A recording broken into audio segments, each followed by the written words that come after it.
Quero que abram as suas Bíblias no capítulo 24 de São Mateus. O capítulo 24 de Mateus, começando com o versículo 36. Mas a respeito daquele dia e hora ninguém sabe, nem os anjos dos céus, nem o Filho, senão somente o Pai. Pois assim como foi nos dias de Noé, também será a vinda do Filho do Homem. Porquanto, assim como nos dias anteriores ao dilúvio, comiam e bebiam, casavam e davam-se em casamento, até ao dia em que Noé entrou na arca. E não o perceberam senão quando veio o dilúvio e os levou a todos. Assim será também a vinda do Filho do Homem. O mundo vai chegar a um fim? O mundo vai chegar mesmo ao fim um dia? Há pessoas que acham que alguns de vocês jovens que estão aqui hoje verão esse momento. Talvez aconteça durante nossa vida. Metade dos americanos entrevistados para uma pesquisa há 2 meses declararam acreditar que uma guerra nuclear vai acontecer em nossa época. Logo depois do sequestro do avião da TWA, voo 847, convocaram uma conferência mundial de peritos em Washington para discutir a real e terrível ameaça do terrorismo nuclear. Uma organização terrorista se apossando de armas nucleares e começando uma reação em cadeia que poderia destruir grande parte do mundo. Poderia acontecer? O Dr. Carl Sagan declarou em uma rede de televisão que o consenso atual de opinião de físicos nucleares é que bastariam 100 das bombas em existência para lançar o hemisfério norte no inverno nuclear, depois de destruir 1/3 da raça humana e deixando a Terra coberta por um manto de trevas. Um dos grandes sucessos de Hollywood há alguns anos atrás foi O Cavaleiro Pálido, cujo subtítulo foi uma citação vinda diretamente do livro do Apocalipse, e o inferno o seguia. Um cientista alemão disse que já se tornou possível despovoar a Terra. Historiadores como William Volk dizem que o dia do juízo está próximo. Mas então percebo algo assombroso para mim, chocante. Há um estranho silêncio por parte da igreja quanto ao que a Bíblia ensina. Há líderes da igreja que, como eu, defendem a redução ou destruição de todas as armas de destruição em massa. Não sou um pacifista, nem a favor de desarmamento unilateral. Mas eu creio que podemos chegar a um acordo quanto à destruição de todas as armas de destruição em massa, se nossa atitude for certa. Foi por isso que Jesus disse: importa-vos nascer de novo. Nosso coração é enganador e desesperadamente corrupto. Quem o conhecerá? Disse Jeremias. Mas sabem, a Bíblia não ensina que o mundo vai chegar a um fim. A Bíblia ensina que esta era terá um fim. A era do Espírito Santo. A era em que nos encontramos hoje e que uma nova era será estabelecida. Em outras palavras, assim como você troca seu carro velho por um novo, Deus vai trocar este sistema maligno atual que chamamos de cosmos, um sistema mundial, vai trocá-lo por uma nova era, e essa nova era será a era do reino de Deus, e essa nova era vai prevalecer. Vamos ver o que diz a Bíblia.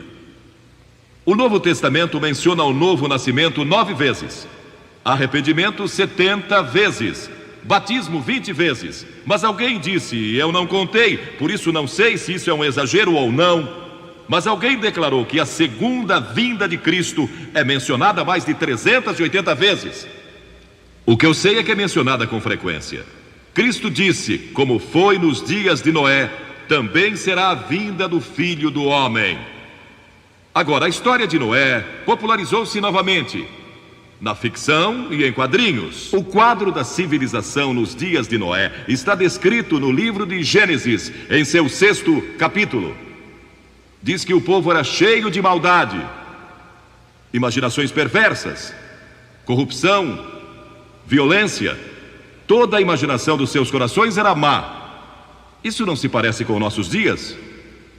Não podemos deixar de imaginar maldade quando assistimos muito à televisão e vemos tanta violência e crime, e lemos a respeito de crimes em nossos jornais todos os dias, pessoas que são assaltadas e assassinadas e roubadas e tudo mais o que acontece. Isto nos preocupa, pois entra em nossas mentes e nos enche de temor. Era um mundo em que o casamento fora deturpado e a perversão sexual prevalecia. Era um mundo em que a violência prevalecia. Recentemente, na Conferência Internacional de Mulheres, patrocinada pelas Nações Unidas em Nairobi, a questão da violência contra as mulheres foi frequentemente discutida. E violência contra crianças, pessoas que maltratam seus filhos. Os crimes e a violência estão continuamente aumentando. Este é um mundo de religião em decadência. Não falo só do cristianismo, porque quase todos neste mundo são religiosos. Todo mundo. Mas é um tipo decadente de religião. Não é a verdadeira fé em Deus. Mas também é, e era então, um mundo ameaçado pelo julgamento de Deus. Deus disse: vou julgar esta geração. Agora Deus disse: vou julgar o mundo, vou fazer com que chova por 40 dias e 40 noites, e vou destruir o homem que criei, por causa de sua maldade. E vou começar com a raça humana outra vez. Mas então Deus viu um homem, em meio a toda aquela sujeira e maldade, violência e perversão, viu um homem que servia a Deus. Seu nome era Noé. Noé ousara andar com Deus. Ele tinha fé em Deus. E verdadeira fé mostra como você vive. Ele vivia uma vida disciplinada e era um homem de integridade moral. Ele adorava a Deus e ousou servi-lo. Ele era um não conformista. Zombavam dele em seu lugar de trabalho e zombavam dele nas reuniões sociais às quais comparecia. Seus vizinhos e amigos não conseguiam entender. Eles diziam que ele era estranho, porque falava a respeito de Deus e orava e cria em Deus. Cria que Deus controlava o mundo.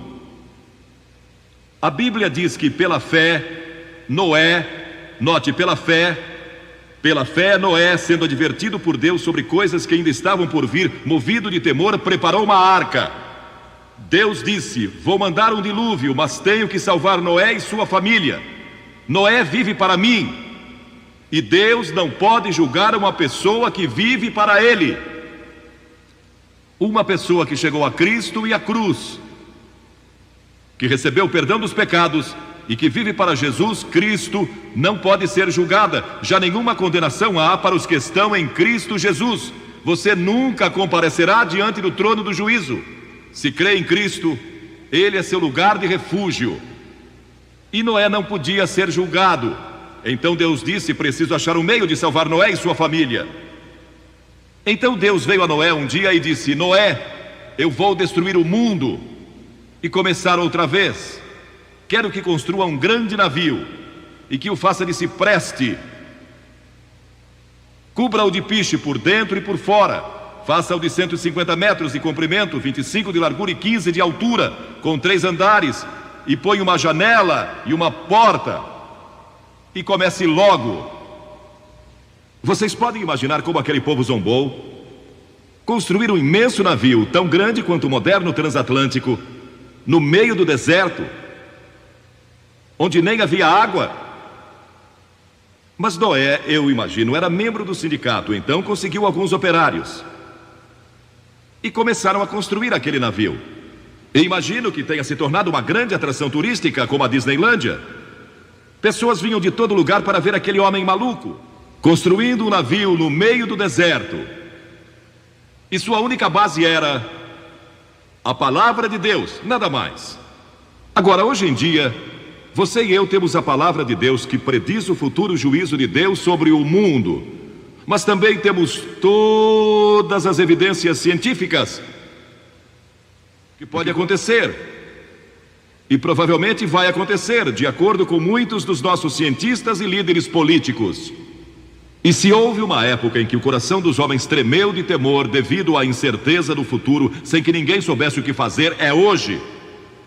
E se não encontrarem uma resposta, adeus.